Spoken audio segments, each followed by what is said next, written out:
ಮೊದಲಿಗೆ ಸತ್ಯಣ್ಣ, ಪಲ್ಲವಿ ಇಲ್ಲಿ ಕೆಲಸ ಎಲ್ಲ ಮುಗಿತು ತಾನೆ? ಹಾ ಸತ್ಯಣ್ಣ, ನನಗೆ ನಿನ್ನಿಂದ ಒಂದು ಸಹಾಯ ಆಗಬೇಕಿತ್ತು. ಹೇಳಿ ಸತ್ಯಣ್ಣ. ಈಗ ನೀನು ನಮ್ಮ ಜೊತೆಗೆ ಆಸ್ಪತ್ರೆಗೆ ಬರೋದು ಬೇಡ, ಸೀದಾ ಮನೆಗೆ ಹೋಗ್ಬಿಡು. ಯಾಕೆ ಸತ್ಯಣ್ಣ? ಸೈಲೆಂಟ್ ಆಗಿ ಏನೋ ಹೇಳ್ತಾರೆ. ಆಯ್ತು ಅಂತಾರೆ ಪಲ್ಲವಿ.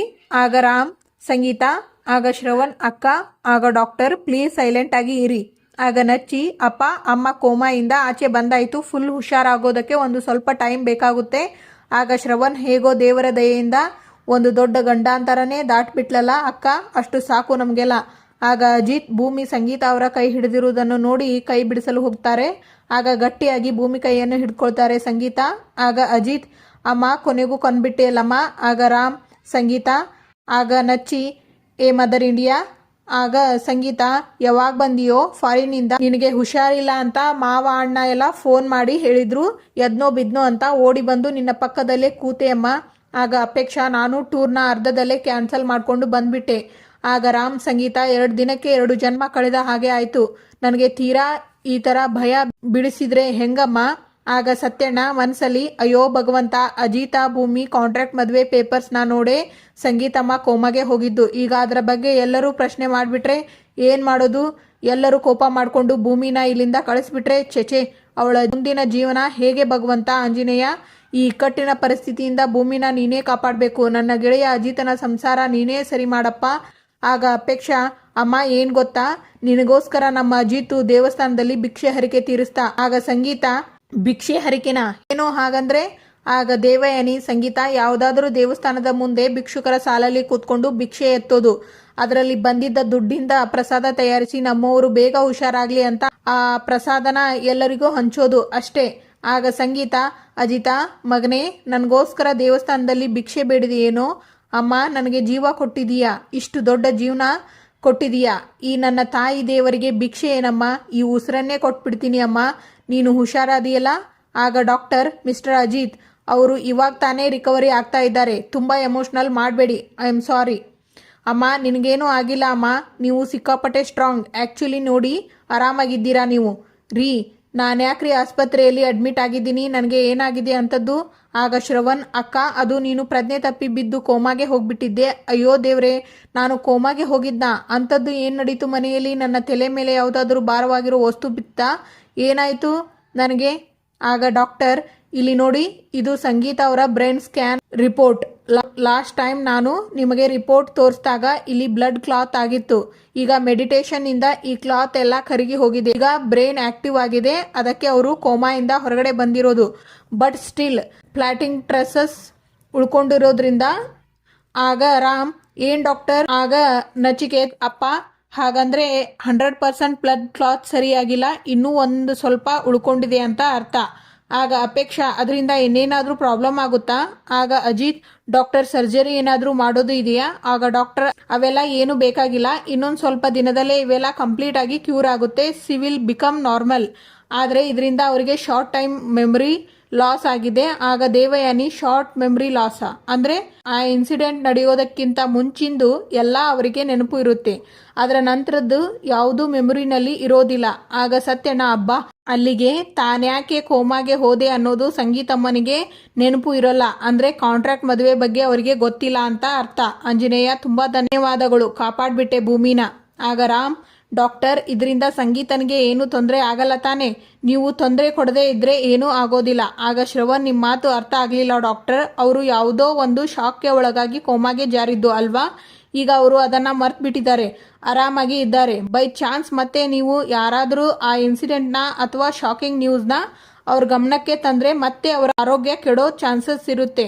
ಆಗ ರಾಮ್, ಅವರಿಗೆ ಆ ರೀತಿ ಯಾಕೆ ಆಯಿತು ಅಂತ ನಮಗೆ ಯಾರಿಗೂ ಗೊತ್ತಿಲ್ಲ ಡಾಕ್ಟರ್. ಆಗ ಸತ್ಯನ, ಅದು ಗೊತ್ತೇ ಇಲ್ಲ ಅಂದಮೇಲೆ ನೆನಪು ಮಾಡೋದಕ್ಕೆ ಹೇಗೆ ಸಾಧ್ಯ ಅಲ್ವೇನೋ ಅಜಿತ? ಹಾಂ, ವಿಷಯ ಅರ್ಥ ಆಯಿತು ಅಲ್ವಾ? ಹುಷಾರಾಗಿ ಇರಿ. ಅವ್ರ ಮೈಂಡು ಡಿಸ್ಟರ್ಬ್ ಆಗೋ ಥರ ಅಥವಾ ಅವರ ಮನಸ್ಸು ಮೇಲೆ ಪ್ರಭಾವ ಬೀರೋ ಥರ ನೀವು ಯಾರೂ ನಡ್ಕೋಬೇಡಿ. ಅವರ ಆರೋಗ್ಯ, ಅವರ ಅಳಿವು ಉಳಿವು ಎಲ್ಲ ನಿಮ್ಮ ಕೈಯಲ್ಲೇ ಇದೆ. Is it clear? ಆಗ ರಾಮ್, ಸರಿ ಡಾಕ್ಟರ್. ಆಗ ಸಂಗೀತ, ಯಾಕ್ರಿ ಏನೂ ಮಾತಾಡದೆ ನನ್ನನ್ನೇ ನೋಡ್ತಾ ಇದ್ದೀರಾ? ನನ್ನೊಬ್ಬನ್ನೇ ಬಿಟ್ಟು ಹೋಗಬೇಕು ಅಂದ್ಕೊಂಡಿದ್ದೀಯಾ? ಸಂಗೀತ, ನನಗೆ ಏನಾದರೂ ಕಾಯಿಲೆ ಇದೆಯೇನೋ? ನಾನು ತುಂಬ ದಿನ ಬದುಕಲ್ಲ ಅಂತ ಡಾಕ್ಟರ್ ಹೇಳಿದ್ರಾ? ಅದನ್ನ ಹೇಳೋದಕ್ಕೆ ಅಂತ ನಿಮ್ಮನ್ನೆಲ್ಲ ಹೊರಗಡೆ ಕರೆದಿದ್ರೇನೋ? ಆಗ ಅಜಿತ್, ಅಮ್ಮ ಏನಮ್ಮ ಈಗ ತಾನೇ ಕಂಡ್ಬಿಟ್ಟಿದ್ದೀರಾ, ಆಗ್ಲೇ ಈ ತರ ಮಾತಾಡ್ತಾ ಇದ್ದೀರಲ್ಲ. ಆಗ ನಚ್ಚಿ, ಮದರ್ ಇಂಡಿಯಾ, ನೀನು ಹುಷಾರಾಗ್ತಿದ್ದಂಗೆ ಡವ್ ಸ್ಟಾರ್ಟ್ ಮಾಡ್ಕೊಂಡಿದೀಯಾ? ನಿಂಗೆ ಏನೂ ಆಗಿಲ್ಲ, ನೀನು ನಾರ್ಮಲ್ ಆಗಿಯೇ ಇದೀಯಾ, ಸ್ವಲ್ಪವೇ ನಿನಗೆ ಸುಸ್ತಾಗಿದೆ ಅಷ್ಟೇ. ಆಗ ಸತ್ಯಣ್ಣ, ಸಂಗೀತಮ್ಮ ಒಂದು ಪ್ರಶ್ನೆ ಕೇಳ್ತೀನಿ, ನೀವು ಆರಾಮಾಗಿ ಉತ್ತರ ಕೊಡಿ. ಕೇಳು ಸತ್ಯ, ನೀವು ಪ್ರಜ್ಞೆ ತಪ್ಪಿ ಬಿದ್ದಿದ್ದು ನೆನಪಿಲ್ವಾ? ಅದು ಹೋಗ್ಲಿ, ಅದಕ್ಕೂ ಮುಂಚೆ ಏನಾಯ್ತು ಅಂತ ಅದಾದ್ರೂ ನೆನಪು ಇದೆಯಾ?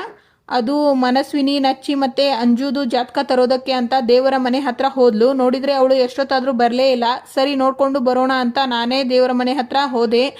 ಅಲ್ಲಿ ಅವಳ ಕೈಯಲ್ಲಿ ಒಂದು ಪೇಪರ್ ಇತ್ತು. ನಾನು ಅದು ಏನು ಅಂತ ಕೇಳಿದೆ. ಅವಳು ಅದಕ್ಕೆ ಏನೋ ಹೇಳಿದ್ಲು. ಅವಳು ಏನು ಹೇಳಿದ್ಲು ಕಣೋ? ಆಗ ರಾಮ್, ಏನು ಹೇಳಿದ್ಲು ಸಂಗೀತ? ಶಾಕ್ ಆಗೋ ಥರ ಏನಾದರೂ ಹೇಳಿದ್ಲಾ? ಏನು ಹೇಳಿದ್ಲು? ಆಗ ನಚ್ಚಿ, ಅಮ್ಮ ಜಾಸ್ತಿ ಸ್ಟ್ರೆಸ್ ತಗೋಬೇಡ, ಜಾಸ್ತಿ ಸ್ಟ್ರೆಸ್ ತಗೊಂಡ್ರೆ ವಿಪರೀತ ತಲೆನೋವು ಬರುತ್ತೆ ಅಂತ ಡಾಕ್ಟರ್ ಹೇಳಿದ್ದಾರೆ, ಆಮೇಲೆ ತಡ್ಕೊಳ್ಳೋದು ಕಷ್ಟ ಆಗುತ್ತೆ. ಆಗ ಅಜಿತ್, ಅಮ್ಮ ಈಗ ಆಗಿದ್ದನ್ನ ಕಟ್ಕೊಂಡು ಏನು ಮಾಡೋಕೆ ಆಗುತ್ತೆ ಹೇಳು, ಎಲ್ಲ ಮರ್ತು ಬಿಡು. ಆಗ ಸಂಗೀತ, ಮನಸ್ವಿನಿ, ನೀನು ನನಗೆ ಏನೋ ಹೇಳಿದೆಯಲ್ಲ, ಏನದು? ಆಗ ಅಶ್ವಿನಿ, ಅದು ನನ್ನ ಕೈಯಲ್ಲಿ ನಚ್ಚಿ ಮತ್ತೆ ಅಂಜುದು ಜಾತಕ ಇತ್ತು, ಅವರಿಬ್ರಿಗೂ ಒಳ್ಳೇದಾಗಲಿ ಅಂತ ನಾನು ಬೇಡ್ಕೊತಾ ಇದ್ದೆ. ಮೋಸ್ಟ್ಲಿ ನೀವು ಅದನ್ನೇ ಕೇಳಿಸ್ಕೊಂಡ್ರಿ ಅನಿಸುತ್ತೆ. ಆಗ ಶ್ರವಣ್, ಎಸ್, ಇದೇ ನಡೆದಿರುತ್ತೆ, ಇದನ್ನು ಬಿಟ್ಟು ಇನ್ನೇನು ನಡೆಯೋದಕ್ಕೆ ಸಾಧ್ಯ? ಆಗ ಸಂಗೀತ, ಹಂಗಂತಿ ಏನೋ ಶ್ರವಣ? ಆಗ ಸತ್ಯನ, ಹಾಂ ಹಾಗೇನೆ. ಅಶ್ವಿನಿ ಅಂದರೆ ಮನಸ್ವಿನಿ ಹೇಳಿದ ಮೇಲೆ ಮುಗೀತು. ಏನೋಪಾ ಭೂಮಿ, ಯಾಕೆ ಅಷ್ಟು ದೂರ ನಿಂತಿದೀಯಾ? ನನಗೆ ಏನಾದರೂ ಆಗಿಬಿಡುತ್ತೆ ಅಂತನಾ? ನೋಡು, ಹತ್ತು ಕಣ್ಣು ಎಷ್ಟು ಕೆಂಪಾಗಿದೆ. ಬಾ ಇಲ್ಲಿ, ಬಾ ಅಜಿತ, ಬಾರೋ ಇಲ್ಲಿ. ಇಬ್ಬರ ಕೈ ತಗೊಂಡು ಒಬ್ಬರ ಕೈ ಮೇಲೆ ಒಬ್ಬರ ಕೈ ಹಾಕ್ತಾರೆ. ಅಜಿತ, ಯಾಕೋ ಗೊತ್ತಿಲ್ಲ ಕಣೋ, ನಿಮ್ಮಿಬ್ಬರನ್ನ ಹೀಗೆ ಒಟ್ಟಿಗೆ ನಿಲ್ಲಿಸಿ ನೋಡ್ತಾನೆ ಇರಬೇಕು ಅನ್ನಿಸ್ತಾ ಇದೆ. ಎಲ್ಲರ ಮುಖ ನೋಡಿ ಎಷ್ಟು ಬಾಡಿ ಹೋಗಿದೆ. ನನಗೇನಾದರೂ ಹೆಚ್ಚು ಕಮ್ಮಿ ಆಗುತ್ತೆ ಅನ್ನೋ ಚಿಂತೆಯಲ್ಲೇ ನೀವು ಯಾರೂ ಸರಿಯಾಗಿ ಊಟನೂ ಮಾಡಿಲ್ಲ, ನಿದ್ದೆನೂ ಮಾಡಿಲ್ಲ ಅನಿಸುತ್ತೆ ಅಲ್ವಾ? ಸರಿ ನಡ್ರಿ, ಮೊದಲು ಇಲ್ಲಿಂದ ಮನೆಗೆ ಹೋಗಿ ಹಬ್ಬದ ಅಡುಗೆ ಮಾಡಿ ಎಲ್ಲರೂ ಒಟ್ಟಿಗೆ ಕೂತ್ಕೊಂಡು ಊಟ ಮಾಡೋಣ.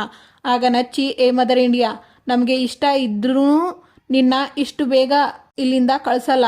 ಯಾಕೋ ನಚ್ಚಿ, ನಾನು ಚೆನ್ನಾಗಿದ್ದೀನಿ ಅಲ್ವೋ? ಆಗ ರಾಮ್, ಸಂಗೀತ, ಡಾಕ್ಟರ್ ಹೋಗೋದಕ್ಕೆ ಇನ್ನೂ ಪರ್ಮಿಷನ್ ಕೊಟ್ಟಿಲ್ಲ, ಇನ್ನೂ ಮೆಡಿಸಿನ್ ಕೊಡೋದು ಬಾಕಿ ಇದೆ. ಆಗ ಅಪೇಕ್ಷಾ, ಅಮ್ಮ ಕಂಪ್ಲೀಟ್ ಆಗಿ ನೀನು ಹುಷಾರಾದ್ಮೇಲೆ ಮನೆಗೆ ಕಳಿಸೋದಂತೆ. ಹೌದಾ ನಚ್ಚಿ, ಹಾಗಾದರೆ ಇನ್ನೂ ಎಷ್ಟು ದಿನ ಇರಬೇಕೋ ಇಲ್ಲಿ? ಆಗ ಶ್ರವಣ್, ಏನೋ ಅಬ್ಬಬ್ಬ ಅಂದರೆ 1-2 ದಿನ ಅಷ್ಟೇ ಅಕ್ಕ, ಬಟ್ ಡೋಂಟ್ ವರಿ, ನಿನ್ನ ಜೊತೆ ನಾವೆಲ್ಲ ಇಲ್ಲೇ ಇರ್ತೀವಿ. ಸುಮ್ಮನೆ ಇರೋ ಶ್ರವಣ, ಇದೇನು ಆಸ್ಪತ್ರೆನಾ ಅಥವಾ ಪಿಕ್ನಿಕ್ ಪಾರ್ಕ್? ಎಲ್ಲರೂ ಒಟ್ಟಿಗೆ ಇರೋದಕ್ಕೆ ಆಗುತ್ತಾ? ಆಗ ಅಜಿತ್, ನಿನ್ನ ಹತ್ರ ಸ್ವಲ್ಪ ಮಾತಾಡಬೇಕು ಬಾ ಅಂತ ಭೂಮಿನ ಹೊರಗೆ ಕರ್ಕೊಂಡು ಹೋಗ್ತಾರೆ. ಆಗ ಶ್ರವಣ್, ಅಕ್ಕ, ಬಾವ ಸರಿಯಾಗಿ ಏನು ತಿಂದೇ ಇಲ್ಲ, ಅಟ್ಲೀಸ್ಟ್ ಕಾಫಿ ಆದ್ರೂ ಕುಡಿಯುರಂತೆ, ಬನ್ನಿ ಬಾವ ಬನ್ನಿ ಅಂತ ಎಲ್ಲರೂ ಹೊರಗೆ ಹೋಗ್ತಾರೆ. ಆಗ ಭೂಮಿನ ಹೊರಗೆ ಕರ್ಕೊಂಡು ಬಂದು, ಇನ್ನೊಂದ್ಸಲಿ ನಿನ್ನ ನೆರಳು ನನ್ನ ಫ್ಯಾಮಿಲಿ ಮೇಲೆ ಬೀಳ್ಕೂಡ್ದು. ಇವತ್ತಿಗೆ ಇಲ್ಲಿನ ಸಂಚಿಕೆ ಮುಕ್ತಾಯವಾಗುತ್ತದೆ. ಮುಂದಿನ ಸಂಚಿಕೆಯಲ್ಲಿ ಆಗ ಅಶ್ವಿನಿ, ಇವರಿಬ್ರು ಲವ್ ಮಾಡಿ ಮದುವೆ ಆಗಿಲ್ಲ ಅಪ್ಪ, ಕಾಂಟ್ರಾಕ್ಟ್ ಮದುವೆ ಆಗಿರೋದು, ಅದು 1 ವರ್ಷಕ್ಕೆ. 1 ವರ್ಷ ಆದ್ಮೇಲೆ ಇವಳು ಅವನಿಗೆ ಹೆಂಡತಿಯಲ್ಲ, ಅವನು ಇವಳಿಗೆ ಗಂಡನೂ ಅಲ್ಲ.